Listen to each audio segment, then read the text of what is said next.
Hello everyone, welcome to Education Rise. इतिहास कक्षा 12 की इस क्लास में आप सभी का स्वागत करता हूं। और यहां पर दोस्तों अपन इतिहास विषय के महत्वपूर्ण जो लघुतरात्मक प्रश्न हैं वो प्रश्न और उसके उत्तर देखने वाले हैं। तो आइए शुरू करते हैं। और सबसे पहला प्रश्न है, मनुस्मृति के अनुसार पुरुषों और स्त्रियों के धन अर्जित करने के तरीकों का उल्लेख कीजिए। देखिए, बहुत ही महत्वपूर्ण प्रश्न है, इंपॉर्टेंट है, परीक्षा में आ सकता है, इसलिए ध्यान से पढ़िएगा इसे। और साथ ही साथ मैं आपको बता दूं कि अगर आपको हमारे सभी वीडियोस की पीडीएफ चाहिए तो इस वीडियो के डिस्क्रिप्शन में हमारे टेलीग्राम चैनल का लिंक दिया हुआ है। फर्स्ट वाला लिंक आप ज्वाइन कर लीजिए, वहाँ पर हमारे सभी वीडियोस की पीडीएफ मिल जाएगी। और साथ ही साथ जो दूसरा वाला लिंक है उसे भी अगर आप ज्वाइन कर लेते हैं तो वहाँ पर भी आपको कुछ पीडीएफ प्राप्त हो जाएगी। चलिए, तो यहाँ पर देखेंगे जो स्त्री और पुरुष हैं इनके धन अर्जित करने की जो तरीकों का उल्लेख किया गया है मनुस्मृति में, उसकी बात करते हैं। तो सबसे पहले हम देखेंगे कि मनुस्मृति के अनुसार पुरुष 7 तरीकों से धन अर्जित कर सकते हैं।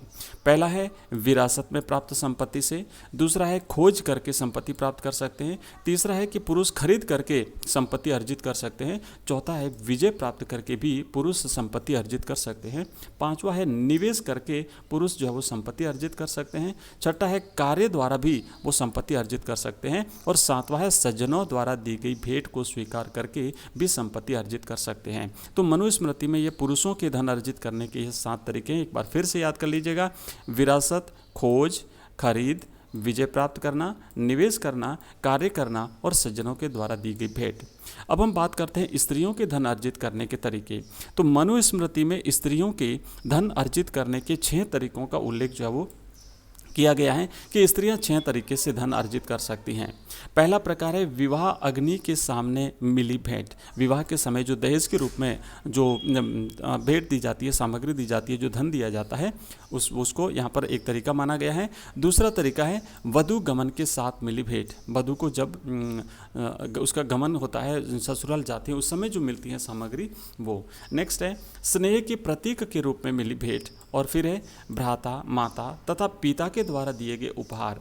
और पांचवा है परवर्ती काल में मिली भेंट, और उसके बाद में है पति से प्राप्त भेंट। तो 6 तरीके स्त्रियों के धन अर्जित करने के और 7 तरीके पुरुषों के धन अर्जित करने के, जिनका उल्लेख मनुस्मृति में मिला है। चलिए आगे बढ़ते हैं और देखते हैं नेक्स्ट प्रश्न। दोस्तों, आगे बढ़ने से पहले मैं आपको बता दूं कि शाम को 8 बजे रहेगी हमारी लाइव क्लास हिस्ट्री की, और इसमें आप ज़्यादा से ज़्यादा स्टूडेंट्स जुड़ें। हम एमसीक्यूज़ करेंगे, जितने भी एमसीक्यूज़ बन सकते हैं चैप्टर वाइज हम कंप्लीट एमसीक्यूज़ करने वाले हैं। नेक्स्ट है तीसरा प्रश्न, ब्राह्मणीय व्यवस्था में 4 वर्णों के अतिरिक्त अन्य समुदायों की क्या स्थिति थी। इस पर बात करते हैं कि ब्राह्मण ग्रंथों ने जिस ब्राह्मणीय व्यवस्था को स्थापित किया था उसका संपूर्ण उपमहाद्वीप में पालन नहीं किया जाता था। उस महाद्वीप में पाई जाने वाली विविधताओं के कारण यहाँ सदा से ऐसे समुदाय रहे हैं जिन पर ब्राह्मणीय व्यवस्था का कोई प्रभाव नहीं पड़ा। निषाद वर्ग इसी का उदाहरण है। ब्राह्मणीय व्यवस्था में यायावर पशुपालकों के समुदाय को भी संदेह की दृष्टि से देखा जाता था, क्योंकि इन्होंने स्थायी कृषकों के समुदाय में आसानी से समाहित नहीं किया जा सकता था। तो इस तरीके से ये जो ब्राह्मणीय व्यवस्था है, इसमें 4 वर्णों के अतिरिक्त जो अन्य समुदाय थे उसकी बात हुई है यहाँ पर। नेक्स्ट अगला प्रश्न लेते हैं, आगे बढ़ते हैं। चौथा प्रश्न दिया हुआ है कि प्राचीन काल में संपत्ति पर स्त्री और पुरुष के भिन्न अधिकारों की विवेचना कीजिए। तो मनुस्मृति के अनुसार माता पिता की मृत्यु के बाद पैतृक संपत्ति पर सभी पुत्रों का समान रूप से बंटवारा जो है वो होना चाहिए, परंतु ज्येष्ठ पुत्र विशेष भाग का अधिकारी होगा, ऐसा उल्लेख जो है वो मनुस्मृति में मिलता है।